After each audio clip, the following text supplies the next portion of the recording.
Hi, నేను శ్రీదేవి. పచ్చి అరటికాయల ఫ్రై కర్రీ. దీనికోసం స్టవ్ వెలిగించి కడాయి పెట్టి ఆయిల్ వేసుకొని అందులో ఆయిల్ వేడిన తర్వాత ఆవాలు, మినపప్పు, పచ్చిశనగపప్పు, జీలకర్ర, ఎండుమిర్చి వేసి ఫ్రై చేసుకోవాలి. వేగిన తర్వాత కట్ చేసిన ఆనియన్ 2 ఆనియన్, అరటికాయలు ఒక 6 ఇవి ఉడికించి పక్కన పెట్టుకోవాలి. కుక్కర్లో వేసినప్పుడు సాల్ట్, పసుపు, కొద్దిగా వాటర్ వేసి ఉడికించుకోవాలి.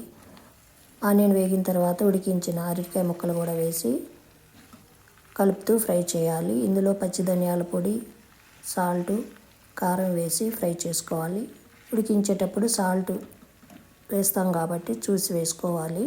ఇది రైసు, చపాతీల్లోకి ఈ అరటికాయ ఫ్రై కర్రీ బాగుంటుంది. పచ్చి ధనియాల పొడి, అల్లం వెల్లుల్లి పేస్టు